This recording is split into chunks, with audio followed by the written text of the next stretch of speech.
Hello dear friends, मैं प्रीतम झा आप सभी का स्वागत करता हूं। हम लोग यहां पर डिस्कस करेंगे सीडीपी यानी कि बाल विकास के कुछ प्रश्नों को।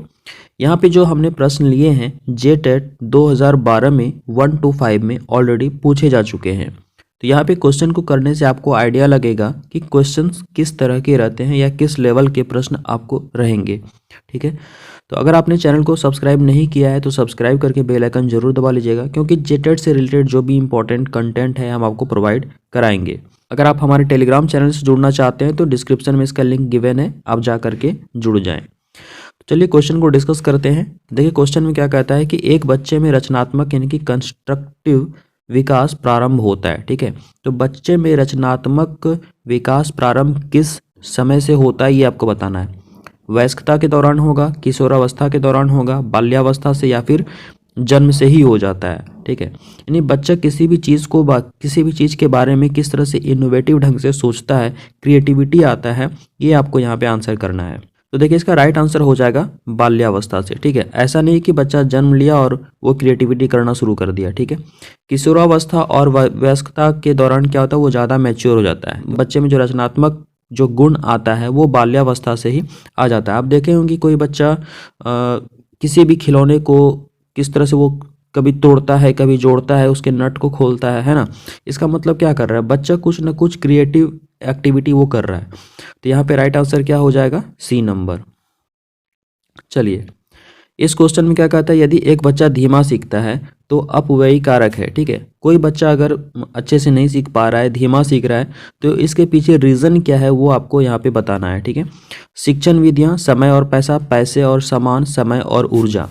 यहाँ पे क्वेश्चन बहुत ही ईजी है, आप इजीली वे में इसके आंसर को कर सकते हैं। देखिए कोई बच्चा अगर धीमा सीख रहा है या अच्छे से नहीं सीख पा रहा है, ऑब्वियस है कि वहाँ पे टीचिंग लर्निंग प्रोसेस में कोई ना कोई कमी होगी। तो यहाँ पे राइट आंसर क्या हो जाएगा, शिक्षण विधियाँ। समय, पैसा, पैसे, सामान और समय ऊर्जा से यहाँ पे कोई मतलब इसका नहीं बनता है। नेक्स्ट हमारा जो क्वेश्चन इसमें कहता है अल्प अवधि मूल्यांकन के फायदे हैं। देखिए अल्प अवधि मूल्यांकन क्या होता है, जो थोड़े थोड़े समय में बच्चे का जो टेस्ट लिया जाता है वो अल्प अवधि मूल्यांकन होता है।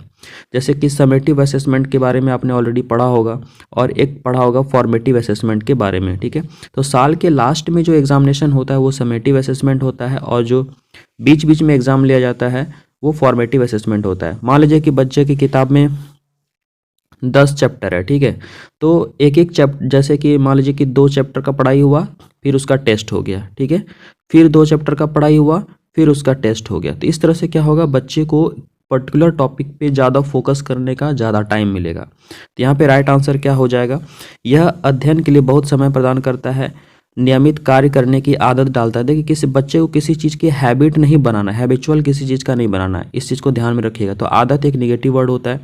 विषय प्रभावित होता है। ठीक है, देखिए विषय को प्रभावित नहीं कि पर्टिकुलर विषय से रिलेटेड अगर कहे कि बच्चे को विषय से ओरिएंटेड बना दिया जाता है, नहीं किसी पर्टिकुलर विषय को फोकस किया जाता है, तो ये निगेटिव वे में जाता है। इसे हमेशा याद रखिएगा।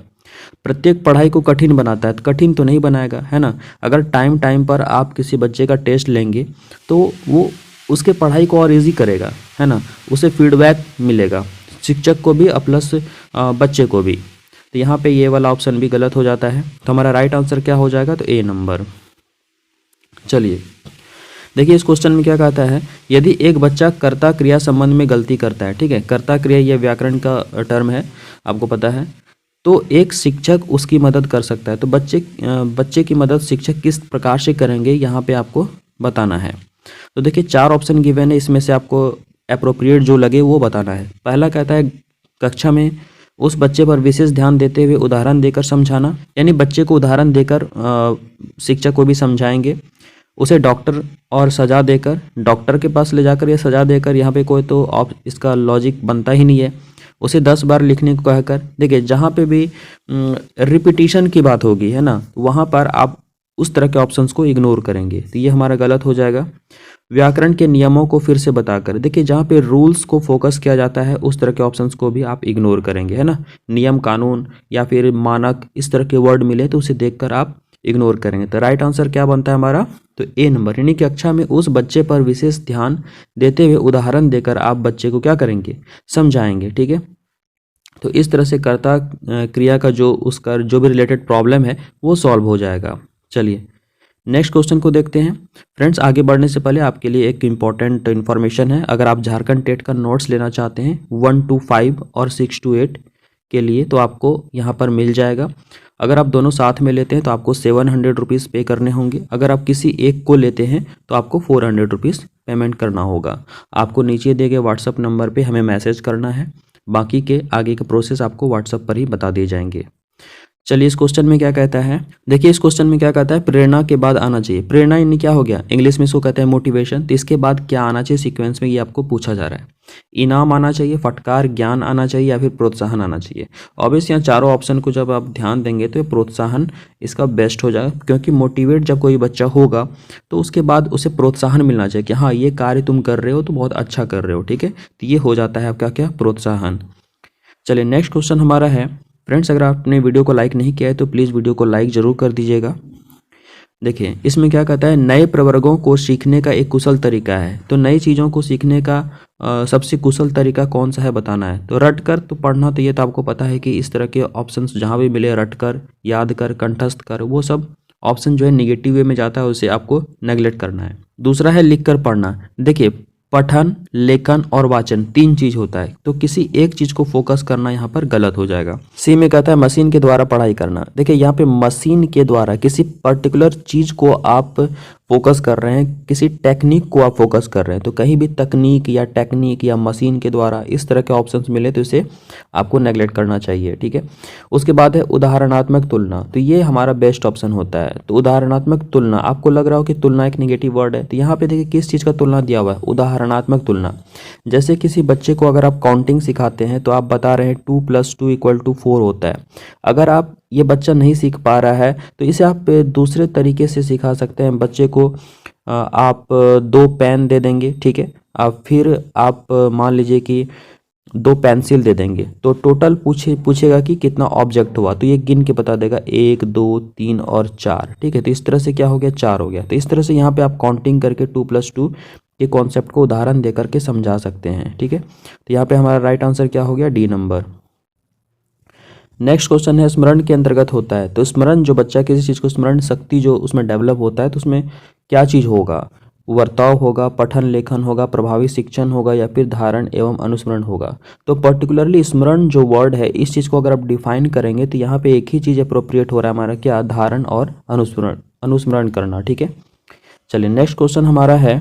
देखिए इस क्वेश्चन में क्या कहता है, शिक्षकों को गैर मित्रतापूर्ण वर्ताव किस प्रकार का वातावरण तैयार कर सकता है। अगर शिक्षक गैर मित्रतापूर्ण वर्ताव करेंगे बच्चों के साथ तो वातावरण कैसा बनेगा। आमोद प्रमोद समय, खेल कूद समय, भय और विस्मय, स्वयं अभिव्यक्ति, ठीक है। यहाँ पे राइट आंसर क्या होगा आपको बताना है। तो देखिए अगर कोई भी शिक्षक बच्चे के साथ अच्छे से बिहेव नहीं करता है तो उस तरह से क्या होगा कि भय और विस्मय का वातावरण तैयार होगा। तो हमारा राइट आंसर क्या हो जाएगा, सी नंबर।